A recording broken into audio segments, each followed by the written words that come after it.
Bonjour, bienvenue à la télé du Meeple, mon nom est Martin et aujourd'hui on regarde mes parties jouées au mois de mai 2023.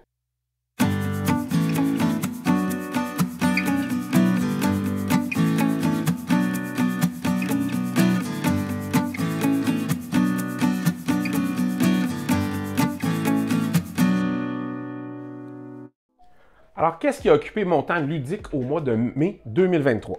Alors, j'ai pris des notes, comme d'habitude. Évidemment, les petits jeux, c'est plus facile. Encore une fois, Scout est au haut de la liste avec 8 parties de fait, mais comme je vous disais, à chaque fois qu'on joue une partie de Scout, c'est difficile de ne pas en jouer 2, voire 3. Alors, il suffit de sortir 2 fois, puis 3 fois, puis c'est fini. Ça prend la tête de liste, souvent. Mais j'ai découvert d'autres jeux intéressants auxquels j'ai joué. J'ai reçu ma copie de Hurt. J'ai déjà joué 4 parties de Hurt. J'aime beaucoup. C'est un beau tableau builder. Est-ce que c'est le jeu le plus novateur au monde? Mais c'est un tableau builder très efficace et je vous le recommande. C'est québécois. Ça vaut vraiment la peine de l'essayer. J'ai aussi joué 4 parties du jeu The Loop, qui est un jeu coop. J'ai pas beaucoup de jeux coop, mais celui-là, ça a été une belle découverte pour moi, le jeu The Loop. J'ai pu faire des parties à différents nombres de personnes et c'est toujours bien intéressant. C'est assez difficile de gagner, c'est ce qu'on veut avec un bon coop. Fait que The Loop, bien intéressant. Sinon, j'ai joué 3 parties de Distill. Distill, qui est un gros jeu qui est sorti il n'y a pas très longtemps. Alors, c'est un pouce ta chance. Alors, il y a vraiment un risque à essayer de produire les différents alcools qu'on fait dans ce jeu-là. C'est très bien fait au niveau du matériel, c'est somptueux. La production est vraiment intéressante, mais le jeu est aussi très gamer malgré un aspect pouce ta chance dedans. Il est assez difficile, c'est-à-dire à bien mesurer où les autres vont bien passer devant nous ou pas dans la production puis dans la récolte des points. C'est vraiment très, très, très intéressant la façon dont c'est fait.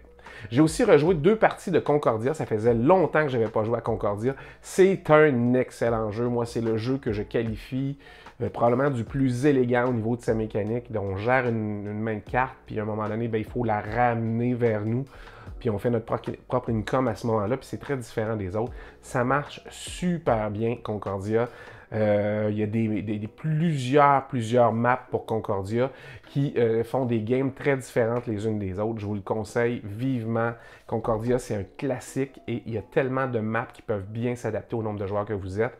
Ou si vous n'aimez pas qu'il y ait trop d'interactions, vous pouvez prendre une map un peu plus grande que ce qu'ils recommandent, puis c'est toujours, ça vous donne un petit souffle, puis vous n'êtes pas toujours en conflit, si vous voulez, sur où vous auriez aimé vous établir au niveau des coups, tout ça. Ça vaut la peine. Concordia, un excellent jeu. À part ça, j'ai joué 2 parties de Ares Expedition et j'ai pu rejouer à Iki. Ça faisait longtemps que j'avais le jeu. J'avais joué une demi-partie à un moment donné. Ça n'avait pas été très concluant. J'ai bien relu les règles. J'ai bien refait le tour. On a fait une partie. C'était vraiment, vraiment, vraiment très bien. Ils ont annoncé une extension qui s'en vient pour Iki éventuellement. Fait que je suis bien content d'avoir ressorti. C'est un jeu que je vais remettre dans mon sac plus souvent pour pouvoir le jouer. Des belles découvertes que j'ai fait pendant le mois de mai.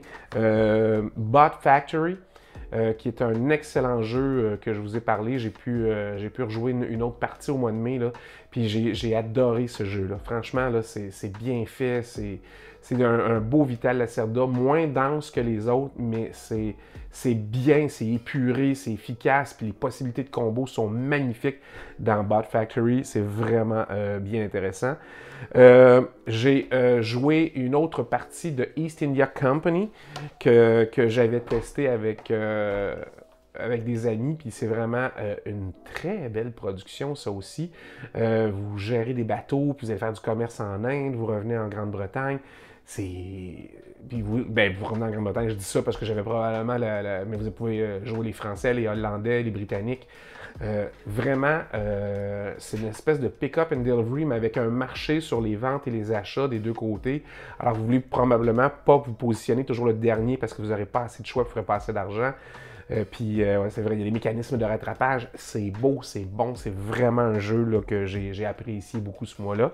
J'ai aussi reçu Village, le jeu Descendance dans sa version Big Box. C'est un des premiers jeux auxquels j'ai joué, Village. C'était vraiment excellent. Puis j'étais content de pouvoir l'acheter et d'en avoir une copie. Puis là, il y a une nouvelle extension. Fait que dans la boîte, il y a toutes les extensions, mais il y en a même une nouvelle, celle du mariage et du contrebandier. Fait que ça donne des actions un peu différentes. Ça change vraiment l'aspect de la game dans les choix que vous avez à faire, mais pas dans le gameplay. Ça ajoute pas plus. Ça se joue en 5-6 tours, puis ça ajoute peut-être 2 minutes, 3 minutes par tour. Fait que c'est négligeable le temps pour le fun que ça ajoute en supplément. C'est vraiment, vraiment bien. Et j'ai joué à un très, très, très vieux jeu, Study in Emerald, qui est un vieux jeu basé sur la nouvelle de Neil Gaiman. Merci à Pierre-Paul d'ailleurs qui nous a aidé à bien comprendre toutes les règles dans ce jeu-là. Pas que c'est si compliqué que ça, mais il y a deux pistes, puis il y a une façon de compter les points à la fin qui nous semblait pas claire, puis il y a un de nos amis qui l'avait, puis qui nous l'a bien montré comment ça fonctionnait.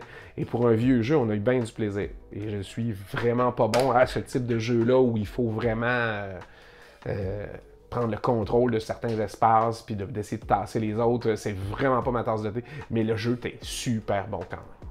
Alors j'espère que vous avez apprécié. Dites-nous dans les commentaires c'est quoi les jeux auxquels vous jouez le plus souvent. On est toujours intéressé à savoir à la télé du MeePause ce que vous faites. Et en attendant, n'oubliez pas, amusez-vous. On se revoit la prochaine fois.